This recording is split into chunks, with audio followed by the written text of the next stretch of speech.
India tends to exploit its so-called strategic relevance, hubristic mindset, and military capacitation for adventurism aimed at political gains. In recent years, under the pretext of counter-terrorism, India's political leadership, marked by a troubling absence of strategic foresight, has twice undertaken acts of unprovoked aggression against Pakistan. On both occasions, their recklessness was met with Pakistan's resolute response. Bharat مار کا حق کبھی بھلا نہیں سکے گا. دوبارہ حملہ کیا تو بلا جھجک جواب دیا جائے گا. فیلڈ مارشل سید عاصم منیر نے دو ٹوک الفاظ میں واضح کر دیا.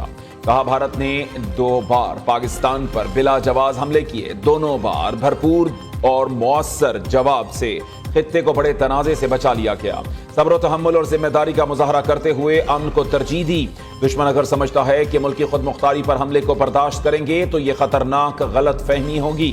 مسئلہ کشمیر کے منصفانہ پر امن حل تک جنوبی ایشیا میں کبھی پائیدار امن قائم نہیں ہو سکتا. فیلڈ مارشل سید عاصم منیر کا PNS رہبر میں پاسنگ آؤٹ پریڈ سے خطاب. کہا پاکستان ہر حال میں اپنی خود مختاری اور قومی مفادات کا دفاع کرے گا. کسی بھی قیمت پر اپنی دھرتی کے تحفظ کے لیے تیار ہیں اور دہشت گردی کے خلاف جنگ کو منطقی انجام تک پہنچائیں گے. ہمارا قومی جذبہ آزمائشوں کے دوران اور بھی مضبوط ہوا ہے. ترقی کے لیے عوام، حکومت اور افواج کے درمیان مضبوط تعلق ناگزیر ہے. پاک بحریہ کی 123ویں مڈ شپ مین اور 31ویں شارٹ سروس کمیشن کورس کی کمیشننگ پریڈ کی تقریب میں نیوی کے چاق و چوبند دستے نے فیلڈ مارشل کو سلامی دی. سید عاصم منیر نے پریڈ کا معائنہ کیا. پوزیشن حاصل کرنے والے کیڈٹس میں انعامات تقسیم کیے.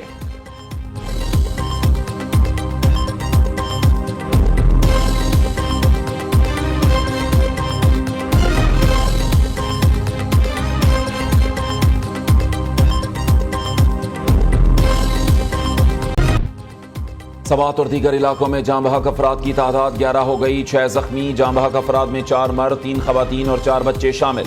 مجموعی طور پر 56 گھروں کو نقصان پہنچا. PDMA نے سیلابی خطرات کے پیش نظر ضلعی انتظامیہ، نوشہرہ اور 4 صدہ کو بھی الرٹ جاری کر دیا. ادھر سیلابی ریلے میں جاں بحق ڈسکا کے 8 افراد کی نماز جنازہ ادا کر دی گئی. مردان کے 2 افراد کی بھی نماز جنازہ ادا. سوات میں مختلف مقامات پر سیلابی ریلے میں 75 افراد پھنس گئے تھے. 58 کو بچا لیا گیا. لاپتہ 2 افراد کی تلاش جاری ہے.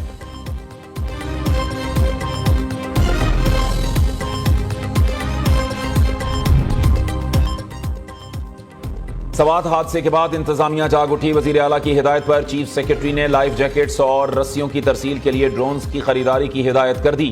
ریسکیو 1122 کا تمام ضروری سامان بھی پورا کیا جائے گا. جائے حادثہ پر غیر موجودگی پر پولیس سے جواب طلبی.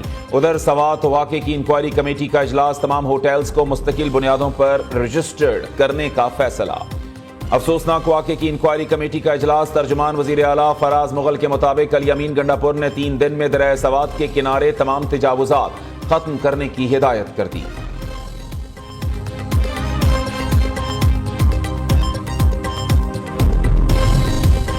سوات واقعہ پوری قوم کے لیے دکھ کا باعث ہے. افسوسناک واقعے پر DC کی بجائے وزیر اعلیٰ کو معطل کیا جانا چاہیے. سیاح زندگی بچانے کی دعائیاں دیتے رہی. کئی گھنٹوں بعد بھی کوئی مدد کو نہ پہنچا. وزیر اطلاعات عطا تارڑ کی صوبائی حکومت پر لفظی گولہ باری. کہا 12 سال گزرنے کے باوجود بھی صوبے میں ریسکیو کا نظام قائم نہیں کیا جا سکا. یہ سیاحوں کی نہیں تحریک انصاف کے نظام کی موت ہے. وزیر اعلیٰ کا بیس کیمپ اڈیالہ میں ہے اور وہ اپنے صوبے میں جانے کی بجائے ورک آف اڈیالہ کر رہے ہیں. ڈھٹائی سے کہتے ہیں لوگوں کو ٹینٹ فراہم کرنا میرا کام نہیں. آپ کا اصل کام اسلام آباد پر چڑھائی کرنا اور لوگوں کو ڈنڈے فراہم کرنا ہے. وزیر اطلاعات پنجاب عظمہ بخاری نے بھی واقعے کی ذمہ داری خیبر پختونخوا حکومت اور علی امین گنڈاپور پر ڈالتے ہوئے کہا کہ گنڈاپور کی ساری توجہ صوبے کی بجائے قیدی نمبر 804 پر ہے.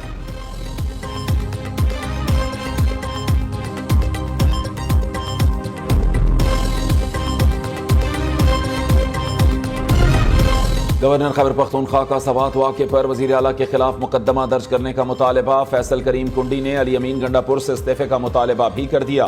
کہتے ہیں 2 گھنٹے تک لوگ مدد کو پکارتے رہے. مشینری کہاں تھی؟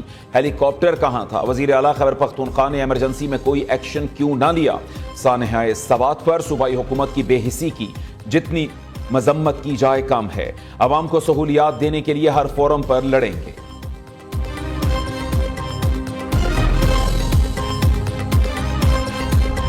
مونسون کے اولین سپیل سے ہی تباہ کاریاں، یوب میں بارش کے باعث طغیانی سلیازہ کے مقام پر سیلابی ریلے میں 2 گاڑیاں بہہ گئیں۔ خاتون، 2 جواں سالہ لڑکیوں اور چھوٹی بچی سمیت ایک ہی خاندان کے 4 افراد جاں بحق۔ خاتون سمیت 2 افراد کو ریسکیو کر لیا گیا۔ ملتان کا متاثرہ خاندان پکنک منانے سلیازہ آیا تھا۔ ادھر مردان میں شدید بارشوں سے سعادات بابا لوند خوڑ اور شنگرے قلعے کو ملانے والا پل ٹوٹ گیا۔ دونوں گاؤں کا زمینی رابطہ منقطع۔ اٹک میں 40 سالہ خاتون سیلابی نالے میں بہہ گئیں۔ کالا باغ میں موسلادھار بارش کے باعث نشیبی علاقے زیر آب آ گئے۔ پہاڑی ندی نالوں میں طغیانی کا خدشہ۔ ملک کے دیگر علاقوں میں بھی آج بارش کی پیش گوئی۔ پنجاب، خیبر پختونخوا، اسلام آباد اور کشمیر میں گرج چمک کے ساتھ بادل برسیں گے۔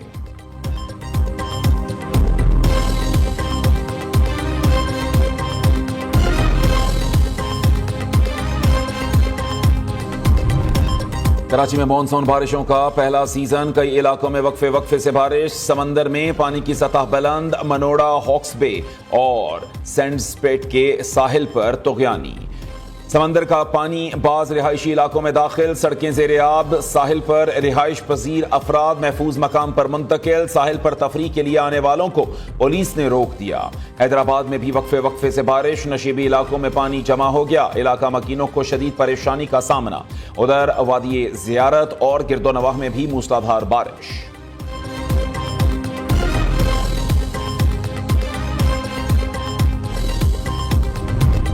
وزیر اعظم کا سندھ طاس معاہدے کی معطلی پر ثالثی عدالت کے فیصلے کا خیر مقدم۔ شہباز شریف کہتے ہیں عدالتی فیصلے سے پاکستانی بیانیے کو تقویت ملی۔ پانی ہماری لائف لائن، بھارت یک طرفہ طور پر سندھ طاس معاہدہ معطل نہیں کر سکتا۔ آبی وسائل پر کام کر رہے ہیں، یہ فیصلہ پاکستان کے لیے ایک اہم سفارتی اور قانونی کامیابی ہے۔ بلاول بھٹو زرداری کا بھی ثالثی عدالت کے فیصلے کا خیر مقدم۔ ایکس پر جاری بیان میں کہا عالمی ثالثی عدالت نے قرار دیا ہے کہ سندھ طاس معاہدے پر کسی فریق کو یک طرفہ فیصلے کا حق نہیں۔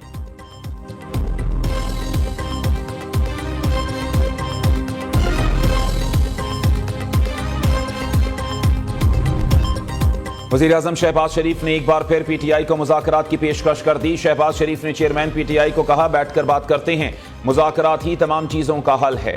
پہلے بھی آپ کو کہا ہے کہ بیٹھ کر بات کر لیں۔ بیرسٹر گوہر نے مکالمے کے جواب میں انشاءاللہ کہا۔ وزیر اعظم اور بیرسٹر گوہر کے درمیان مکالمہ مخصوص نشستوں کے فیصلے سے قبل ہوا۔ قومی اسمبلی میں وزیر اعظم شہباز شریف اٹھ کر بیرسٹر گوہر سے مصافحہ کرنے بھی آئے۔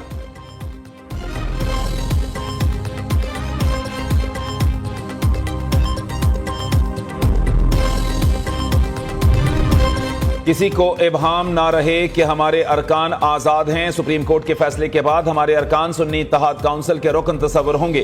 Chairman P T I barrister Gohar کا کہنا ہے ہمارے آزاد امیدوار سنی اتحاد کونسل میں تھے اور رہیں گے۔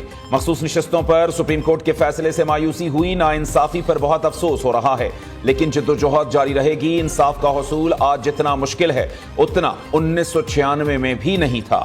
پریس کانفرنس میں شبلی فراز نے آئین کی خلاف ورزی اور الیکشن کمیشن کے کردار پر سوال اٹھائے۔ کنول شوذب نے فیصلے کو عوامی مینڈیٹ کی تضحیک اور جمہوریت کے لیے نقصان دہ قرار دیا۔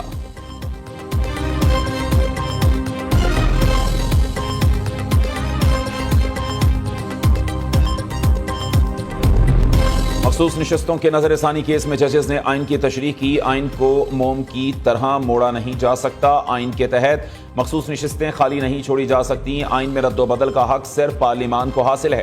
وزیر مملکت قانون بیرسٹر عقیل کی پریس کانفرنس، کہا پسند کا فیصلہ نہ آنے پر بینچ کو متنازع بنانے کی کوششیں کی جا رہی ہیں۔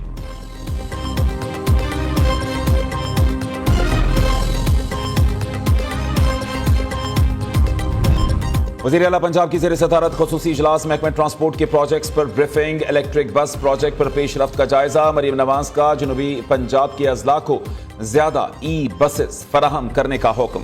دور دراز اضلاع کو بھی ترجیحی بنیادوں پر الیکٹرک بسز فراہم کرنے کی ہدایت۔ 24 اضلاع کو ترجیحی بنیادوں پر 240 الیکٹرک بسز دی جائیں گی۔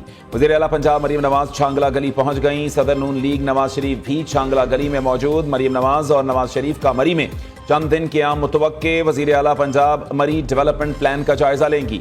ترقیاتی کاموں، سیاحت اور موسم کی صورتحال پر بریفنگ بھی دی جائے گی۔